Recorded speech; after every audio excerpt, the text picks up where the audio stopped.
બાહોશ સરપંચ દિલાવરભાઈ લલિયાની રજૂઆતો વળી અનેક વિવિધ ગ્રાન્ટો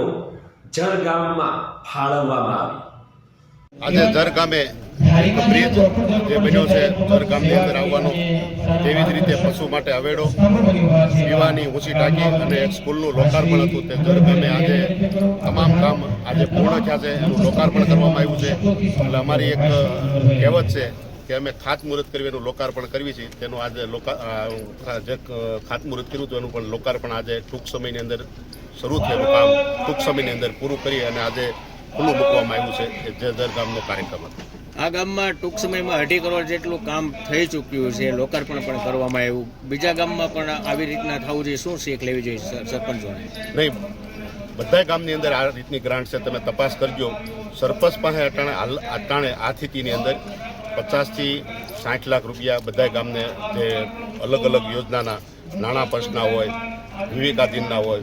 સાંસદની ગ્રાન્ટ હોય, ધારાસભ્યની ગ્રાન્ટ હોય, અલગ અલગ આપેલા છે અને જે જરૂરિયાત હોય લગભગ ગામની અંદર તમે જુઓ એટલે મિનિમમ સરકારના રાજ્ય સરકાર કેન્દ્ર સરકારથી લઈ અને કરોડ, 1.5 કરોડ, 2 કરોડના કામ બધા ગામની અંદર છે। એક જે બ્રિજ છે એમાં જે બાજુમાં જે દિવાલ કરવાનું પણ આપે કંઈક જાહેરાત કરી છે, આ પોટેક્સ એને મેં જોયું કે આપણે શું છે મૂળ આપણે જમીન સાથે જોડાયેલા માણસો છે એટલે આપણને ખબર પડે કે આ પાણી આવે એટલે આ રોડને નુકસાની થાય તો એક પ્રોટેક્શન દિવાલ કરવી પડે છે, તે પણ મેં રજૂઆત કરી અને એટલે તમને ખાતરી આપું છું મંજૂર જ થાય। જે આશરે 2.25 કરોડ જેટલા કામોનું લોકાર્પણ કરવામાં આવ્યું, શું કહેશો? આજે જર ગામે વિકાસના કામો જે નવી ટીમ આવી છે, દિલાવરભાઈ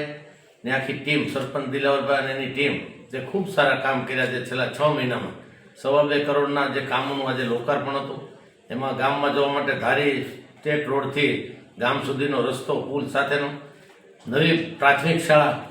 અને પાણી પુરવઠાની ઊંચી ટાંકી અને પશુઓ માટેના આવેડા, આ બધું લોકાર્પણ આજે સાંસદ શ્રી ભરતભાઈ સુતરિયા,